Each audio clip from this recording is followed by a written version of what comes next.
A new era in Chapel Hill has begun under new head coach Bill Belichick, coming over from the New England Patriots via retirement.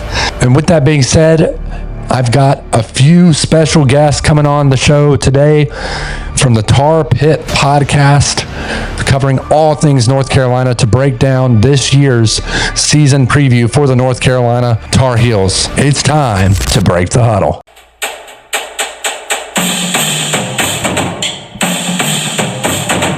Gio Lopez coming over from South Alabama, underrated guy coming from a smaller conference. No one really knows much about him. I think they will at the end of this year, being a dual threat guy. And I've got his stat lines right here: over 2,700 yards passing, 18 touchdowns, and 5 interceptions last year. Got to be feeling pretty good about this guy. And I know that there's some quarterback competition. He shows up at media day, so you got to think he's the guy for now. But Trevor, I'll start off with you. Thoughts on Gio Lopez, and what does he bring to this offense under Bill Belichick? I mean, he's a dual threat guy that I believe brings a lot to the table, man. I'll admit, before he committed to us, I didn't know much about him. I went back and watched his film, but he had a few pieces there at South Alabama. But I went back. There's one game in particular that I went back and watched last year, and he went down to Baton Rouge and played LSU. And that's a game, man, where he finished up. He was 17 for 23 passing, threw at least, I want to say, 1 or 2 touchdowns, but his passer rating in that game was 105.5. And that's on the road against an SEC defense. So he's had some. He's coming from South Alabama, so their schedule obviously wasn't the toughest, but he's played in some big games and performed. And I think he's with the offense. We don't know exactly what we're going to run, but I imagine it's going to be a lot of under center and play action passes. And I think he's the perfect guy that can do that. So I'm very excited. We did our quarterback breakdown, and Troy had a good comp for Gio, and he had the left-handed Sam Howell.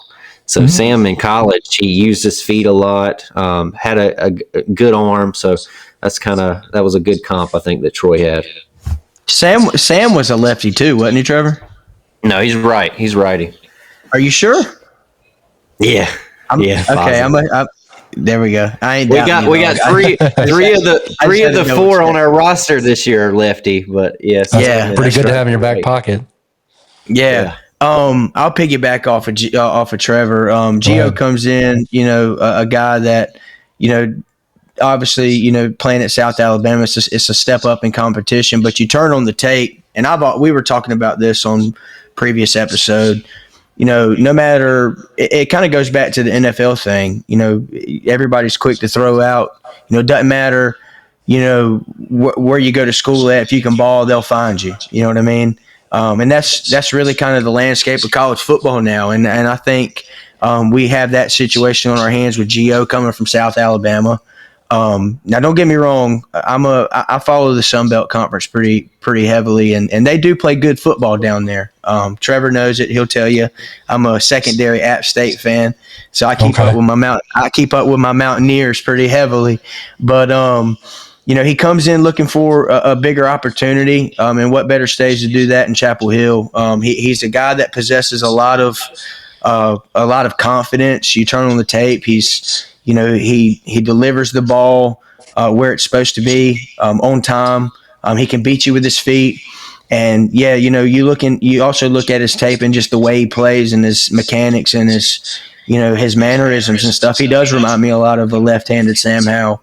I had another one out there that I'll throw out there too. His body type and just the way he moves around the field, he reminds me of Russell Wilson as well from his Seattle days. But super excited to have Gio. It's been a while since Carolina's had a true dual threat quarterback. I know Sam and Drake did their thing, but I think Gio brings a different skill set in that regard than what Sam and Drake offered to us, throughout their time at Carolina. And I'm anxious to see how he does in the offense. Obviously, it's Freddie's first year as OC. He called the bowl game. So we'll see how it works out. But yeah, I mean, Gio, you looking at a guy that comes into a quarterback room that had a huge question mark over it from the fan base, and figuring out who it was going to be. At that time, it was we had Max Johnson, Bryce Baker, Ryan Brown, and I think that was about it on the on the roster. Mm-hmm. Ryan decides to go back to Purdue. We bring in Gio, and the rest is history. So we'll see how it goes. Yeah, and I just want to. Gio's coming from a small school, man. But I'll mention this. I'm not going to put this on him and say he's going to perform like this. But last year's Heisman Trophy winner, if y'all remember, he started out at a small school to begin his college career. So talking about Cam Ward at, I believe it was Incarnate Word. Yeah. Incarnate Word in San Antonio.